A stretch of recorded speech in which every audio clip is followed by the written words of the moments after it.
बिस्मिल्लाहिर्रहमानिर्रहीम। नाज़रीन अस्सलाम वालेकुम। मैं हूं आपका मेज़बान साबिर शाकिर वफाकी दारुल हुकूमत इस्लामाबाद से कुछ ताज़ा तरीन इत्तलाआत और हम खबरें आपसे शेयर करते हैं। पाकिस्तान के हालात वाक़यात, सियासी मंजरनामा तरतीब दिया जा रहा है लंदन में। और नवाज शरीफ साहब को पता नहीं किसने ये बावर करवा दिया है कि जनाब मियाँ साहब अब आपके अलावा कोई नहीं बचा, बाकी सब जो हैं वो नुकड़े लग चुके हैं। इमरान खान साहब जेल जा चुके हैं, पीपल्स पार्टी वो उनको लेने के देने पड़ गए हैं, पीपल्स पार्टी सिंध में भी उनको मुसीबत पड़ गई है और पीपल्स पार्टी और मिलिट्री एस्टेब्लिशमेंट की आपस में ठन गई है और इसके साथ साथ इमरान खान साहब की पहले ही ठनी हुई है। लिहाजा पीपल्स पार्टी भी आउट, इमरान खान साहब भी आउट, अब आप ही आप हैं और आप मजबूरी बन चुके हैं एस्टेब्लिशमेंट की और आप हैं इस वक्त हीरो और इसलिए जो चाहें आप कर सकते हैं। अब मियाँ साहब ने जो एक तकरीर करनी थी कर दी, उसके बाद जो अब आगे की डेवलपमेंट्स हैं वो आपको बता दूं कि पहले तो अब इन्होंने वजाहतें की हैं, माफिया तलाफियाँ की हैं, माफीनामे भिजवाए जा रहे हैं और बहुत कुछ किया जा रहा है और मुख्तलिफ लीडर्स जो हैं वो दूसरे और तीसरे दर्जे की क़यादत जो है वो टीवी टॉक शोज में आके बता रही है कि जनाब उसका ये मतलब नहीं था, मियाँ साहब का ये मतलब नहीं था, वो तो एक सियासी बयानिया था, वो तो बस आपको पता है कि फिर पब्लिक में इंप्रेशन तो बढ़ाना ही है। और फिर इस तरीके से अगर हम ये एग्रेसिवनेस नहीं शो करेंगे तो फिर हम इमरान खान साहब का मुकाबला कैसे कर सकेंगे, पीपल्स पार्टी का कैसे मुकाबला कर सकेंगे। इन सबको फारिग करना है, अपने वोट बैंक को खींचना है और हमने एक एंटी स्टैब्लिशमेंट अपने आप को जाहिर करना है कि हम एंटी स्टैब्लिशमेंट हैं और हम जनरल बाजवा पे भी हाथ डाल सकते हैं, हम जनरल फैज पे भी, ISI पे भी, फौज पे भी और साथ ही साथ हम अदलिया पे भी हाथ डाल सकते हैं। तो इसलिए हमने तो ये इसलिए किया था और मियाँ साहब का मकसद हरगिज वो नहीं था जो कि लिया जा रहा है। ये अब वजाहतें की जा रही हैं मुख्तलिफ जो तमाम गारंटर्स की तरफ से और उन्हें कहा कि ये हमारी माफ़ी तलाफी कबूल कर लें और आइंदा मियाँ साहब ऐसी बातें नहीं करेंगे। लेकिन हो ये रहा है कि एक शर्त इस्टेब्लिशमेंट की तरफ से रखी गई है और उन्होंने कहा है कि मियाँ साहब खुद इस बारे में आए, दोबारा उसी तरीके से आए टीवी पे और प्रेस कॉन्फ्रेंस करें और उसी जज्बे के साथ वापस आएं और वापस आके ये बताएं कि जनाब इसका हरगिज ये मतलब नहीं था, मैं उस तरफ नहीं जाना चाह रहा, मैं तो सिर्फ सियासी गुफ्तगू कर रहा था, मैं आइंदा जब मैं वापस आता हूँ पाकिस्तान में अपने मुकदमात का सामना करूंगा, अदालत के सामने सरेंडर करूंगा और बड़े हम्बल वे में आगे लेके जमहूरी अंदाज में हम चलेंगे। तो मेरा ये मतलब नहीं था। तो वो मुतालबा आया है कि मियाँ साहब खुद आएँ और खुद आके वजाहत करें और खुद आके ये बातें करें, किसी के कहने से अब गारंटी नहीं होगी। उसकी रीज़न ये है कि जो उन्होंने लिखे हुए नोट्स थे बाकायदा तौर पे और वो नोट्स एक एक लफ्ज़ लिखा हुआ था और देख देख के पढ़ रहे थे और बिल्कुल उसी तरीके से जैसे उन्होंने गुजरांवाला वाली तकरीर की थी जिसमें sitting army chief general Bajwa को ललकारा था और जनरल फैज साहब को ललकारा था, उसमें ये सारे उस तरीके से ये तकरीर भी उसी तरीके से थी। बहरहाल हो ये रहा है कि नवाज शरीफ साहब को ये बताया गया कि मियाँ साहब आप मजबूरी नहीं है बल्कि आप एस्टेब्लिशमेंट की आप मजबूरी नहीं है बल्कि एस्टेब्लिशमेंट आपकी मजबूरी है और अगर एस्टेब्लिशमेंट के साथ मामला हमारे तय नहीं होते तो फिर हम कैसे आगे बढ़ सकते हैं। उसकी ग्राउंड रियलिटी ज़मीनी हक़ाइक़ उनको बता दिए गए हैं। तो ज़मीनी हक़ाइक़ ये हैं कि इस वक्त इमरान खान साहब पूरे मुल्क में चारों सूबों में मरकज़ समेत कश्मीर गिलगित बल्तिस्तान में हर जगह पे वो नंबर 1 है मकबूलियत में और हमारा फ़र्क भी बहुत फ़र्क है और उनकी मकबूलियत जो है वो 65% तक पहुंची हुई है और बाकी सारे मिला के वो 35% भी नहीं पूरा कर पा रहे। इसलिए हम ये काम नहीं कर सकते जो आप करना चाहते हैं। तो दूसरा ये भी बताया गया कि अब कोई और फौज के अंदर भी अब वो किसी और खुद तो एहतसाब करें तो करें लेकिन वो किसी पॉलिटिशियंस के हाथों अपने किसी जर्नैल को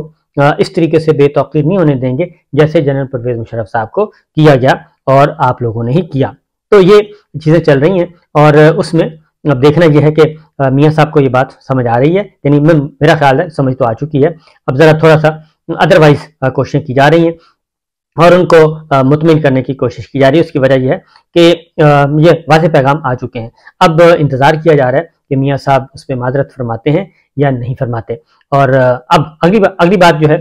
वो क्योंकि अभी तक जो चीज़ें हैं अभी रीशफलिंग हो रही है, एक तो मैं ये बता दूं, और दूसरी बात रिविजिट किया जा रहा है, सारी चीज़ों को रिविजिट किया जा रहा है, न सिर्फ लंदन में बल्कि पिंडी में भी रिविजिट किया जा रहा है कि जनाब ये हम किस तरफ जा रहे हैं, किस तरफ बढ़ रहे हैं। और एक तरफ पहले ही अगर अब हम इमरान खान साहब के साथ बातचीत शुरू हुई है और वो तो इससे हजार दर्जे बेहतर है, क्योंकि उसने तो हमें कभी इस तरीके से चैलेंज नहीं किया। उनके साथ ही ज्यादती हुई है, और ये जनाब बाजवा साहब ने जो की, उन्हीं के साथ उन्होंने ज्यादती की है। इमरान खान, पाकिस्तान तहरीक इंसाफ ने कभी भी ये काम नहीं किया जो मियाँ साहब कर रहे हैं, और वो आइंदा करने वाले हैं। पारा अब एक स्ट्रेटेजी तैयार की जा रही है, और अभी तक तो गपशप लग रही है, और सारी लीडरशिप आपको मालूम है कि मौजूद है इधर। ये डिस्पर्स उस वक्त होंगे, ये उस वक्त ये वापसी शुरू होगी जब उधर से कोई बातचीत बन जाएगी, और जब तक बातचीत नहीं बनती उस वक्त तक ये मामला इसी तरह रहेंगे। और दूसरा ये कि मियाँ साहब जो हैं वो एक्सटर्नल प्लेयर्स के साथ भी कोई कोशा हैं, और उनके साथ भी कोई मिल मिला के बात करने की कोशिश कर रहे हैं, लेकिन अभी तक इस हद तक इन्वॉल्वमेंट जो है वो आगे नहीं बढ़ पा रही कि कोई इस वक्त इंटरवीन करे और दोबारा से फिर कहे कि जनाब कोई ना कोई मैसेज कन्वे करे। जरदारी साहब अपने घोड़े दौड़ा रहे हैं, और उन्होंने भी कुछ इशारतन किनायतन बल्कि सीधा सीधा गिला शिकवा किया है। वो भी चाहते हैं कि मियाँ साहब वापस आ जाएं पाकिस्तान में, और पाकिस्तान आएंगे तो उनको पता चलेगा कि यहाँ पे हालात क्या हैं। और उसकी वजह यह है कि पाकिस्तान पीपल्स पार्टी ने अब कहना बाकायदा तौर पे वो भी एक प्रेशर बढ़ा रही है, और वो भी एक अब ओपनली टीवी टॉक शोज में आके बात कर रही है कि जनाब बात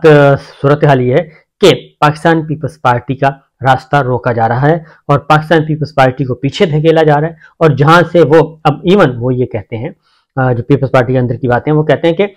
अगर जरदारी साहब को खेलने का मौका दिया जाए तो वो काफी जगह बना सकते हैं, और हमें हमारी स्पेस जो है पॉलिटिकल स्पेस वो भी हमसे छीनी जा रही है। और वो इसलिए छीनी जा रही है कि इस्तेकाम पाकिस्तान पार्टी के बहुत सारे लोग जो हैं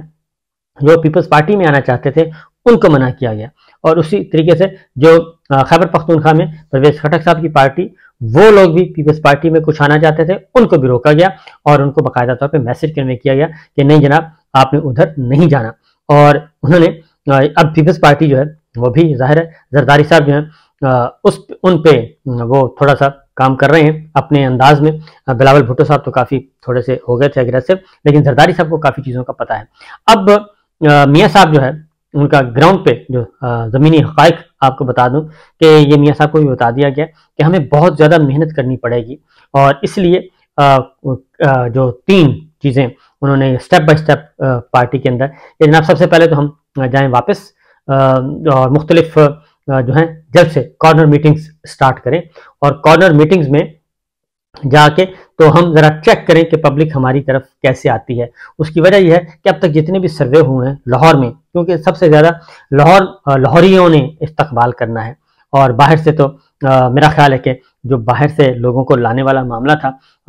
ज़िला इंतज़ामिया के ज़रिए और पुलिस के ज़रिए और रेवेन्यू डिपार्टमेंट के ज़रिए, उनको जो खींच के लाना था पंजाब पुलिस, और इस तरह का एक प्लान तैयार किया हुआ था, वो तो अब ज़रा खटाई में पड़ता हुआ नज़र आ रहा है। अब सिर्फ लाहौरियों पर डिपेंड करना है, और रैली वैसे ही मनसूख कर चुके हैं। लाहौरी किस हद तक निकलते हैं, क्योंकि वोट जो पिछला वोट बैंक था वो वोट बैंक पिछले 17 महीनों में फारिग हो चुका है। और आखिरी सर्वे भी जो हमारे जर्नलिस्ट दोस्त हैं वो जाते हैं और जाके पूछते हैं लोगों से कि जनाब बताएं मियाँ साहब आ रहे हैं तो क्या करेंगे, तो खुदा ना बस उसमें हम बयान नहीं कर सकते खुदा की पनाह, बहुत एक्सट्रीम रद्द अमल पाया जाता है कि वो लेने क्या आ रहे हैं। कोई कहता है जूते मारेंगे, कोई कहता है हम ये करेंगे, कोई वो कहते कोई वो करेंगे, तो लिहाजा वहां से भी कोई पजीरा ही नहीं मिल रहे। अब उनमें ये मुख्तलिफ, अब इस तरफ लाहौर को फोकस, लाहौर गुजरांवाला शेखुपुरा इसको फोकस किया जा रहा है, लाहौर और गुजरांवाला खास तौर पे, क्योंकि यहाँ पे अगर वो कहते हैं कि जी यहीं से अगर हम कॉर्नर मीटिंग्स करते हैं, अगर यहाँ पे एक्चुअल तादाद जो है वो चेक की जाए, अब हुकूमत और उधर नहीं बल्कि एक्चुअल तादाद चेक की जाए कि हमारे कॉर्नर मीटिंग्स पे लोग कितने आते हैं, कोई 5000 2000 4000 आता है या नहीं आता, उस पर फिर आगे इन्हिसार होगा कि जनाब आगे क्या किया जाए। दूसरा ये कि अब ये तो एक मुस्लिम लीग नवाज की बात है, लेकिन एस्टेब्लिशमेंट, क्या एस्टेब्लिशमेंट ये सब कुछ इसी तरीके से सरवाइव कर पाएगी, और क्या यही पॉलिसी एस्टेब्लिशमेंट की बरकरार रह सकेगी, ये सस्टेनेबल है या नहीं है, ये है असल क्वेश्चन। क्योंकि अब प्रेशर जो है वो एस्टेब्लिशमेंट पे आएगा, और ना सिर्फ वो उस तरफ से आएगा बल्कि जो इंटरनेशनल मुबस्सर हैं उनकी तरफ से भी जो आएंगे वो भी देखेंगे। तो ये मुमकिन नहीं है, गो के काकड़ साहब ने तो कह दिया कि जनाब सबके बगैर ही इलेक्शन हो सकता है, तो वो उस इलेक्शन को तस्लीम कौन करेगा अगर सबके बगैर इलेक्शन होना है तो ये तो नहीं हो सकता कि पाकिस्तान पीपल्स पार्टी को भी आउट कर दिया जाए, मुस्लिम लीग नवाज को भी और पाकिस्तान तहरीक इंसाफ को भी, सबको आउट कर दिया जाए। नवाज शरीफ साहब को आउट कर दें, जरदारी साहब को आउट कर दें और इधर से खान साहब को आउट कर दें और इन सबको आउट करके दूसरे और तीसरे दर्जे की क़यादत को के साथ इलेक्शन करवाया जाए, तो ये मुमकिन नहीं है तावक्त के वो खुद ऑन बोर्ड ना हो। तो ये चीज़ चल रही है। और फिर ये कि इमरान खान साहब ने आइंदा इलेक्शन में जो है एक और चीज़ जो पॉजिटिव आई है, साइन आया, जो इमरान खान साहब ने, पाकिस्तान तहरीक इंसाफ ने उसको वेलकम किया है जो ज़मानतें मंजूर हुई हैं, क्योंकि मोहम्मद अली दुरानी साहब ये कह चुके हैं कि आने वाले दिनों में अच्छी खबरें आएंगी और एक तरह का सीज फायर हो चुका है पीटीआई और स्टैब्लिशमेंट के दरमियान, और उस सीज फायर के नतीजे में बहुत सारी पॉजिटिव साइन नजर आएंगे। तो वो पॉजिटिव साइन पहले स्टेज पे जो नजर आए वही सियासी कैदियों की रिहाई शुरू हो चुकी है। पीटीआई ने इसका खैर मकदम किया और उन्होंने उनको बेगुनाह करार दिया। उन्होंने कहा ये बेगुनाह लोग थे, खवातीन हजरात जिनको गिरफ्तार किया हुआ था और नजरबंद किया हुआ था, ये इनकी रिहाई का हम खैर मकदम करते हैं। लेकिन उसके साथ साथ उन्होंने कहा कि बाकी जितने भी सियासी कैदी इस वक्त जेलों में मौजूद हैं उन सब की भी उनको भी रिहा किया जाए, और अगर उनको रिहा नहीं किया जाता तो फिर ये मुमकिन नहीं है, उससे जो है वो बात नहीं बनेगी। जो स्टेटमेंट जारी किया वो मैं आपको बता देता हूँ कि जो स्टेटमेंट जारी किया जी, उन्होंने जी वेलकम किया कारकुनों की जमानतों पर रिहाई को, और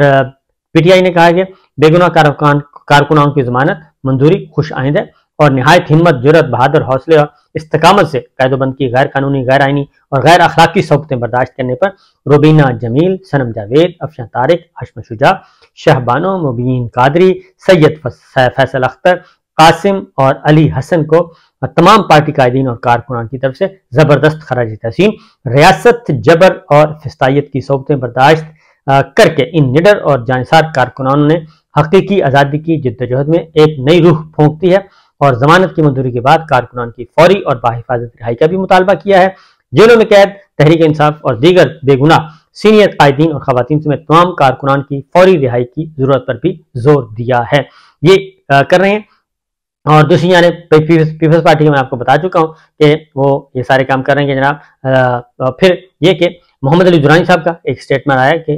केपीके में अदालतों ने जमानतें दी हैं और बाकी अदालतें भी एक्टिव हो रही हैं, इसी हिसाब से लोगों को रिलीफ मिलता जा रहा है और लगता है कि आइंदा मजीद रिलीफ मिलता जाएगा लोगों को और इससे सूरत हाल बेहतर होगी। तो अब चीजें ओपन है। उधर जेयूआई की तरफ से मौलाना गफूर हदी साहब कहते हैं कि जनवरी में इलेक्शन नहीं होने चाहिए क्योंकि जनवरी में बड़ी सर्दी होती है, तो फरवरी में भी सर्दी होती है और मार्च में वो कहेंगे कि वो फिर गंदम की कटाई मार्च अप्रैल में शुरू हो जाती है, फिर मई जून में वो कहेंगे कि बजट आता है और फिर नई फसलों की जो है शुरू हो जाती है, फिर बरसात शुरू हो जाती है। तो ये सारे काम किए जा रहे हैं। लेकिन काकड़ साहब ने भी ये कहा है कि इलेक्शन तो होंगे अगले साल, इस साल नहीं होंगे। तो मेरा अपना ख्याल है कि इलेक्शन अभी तक टेबल पर मौजूद नहीं है। ये इलेक्शन अभी फाइनल नहीं हुआ कि होना है या नहीं होना। नहीं होने पे तो फाइनल हो चुका, होने पे अभी तक कोई ऐसा संजीदा नौयत की बातचीत नहीं की गई। अभी सिर्फ हवाओं में चल रहा है। अभी तेल देखें और तेल की धार देखें, प्रेशर देखें और प्रेशर का लेवल देखें, ये सारा हो रहा है। इजाज़त दीजिए, अल्लाह हाफिज़।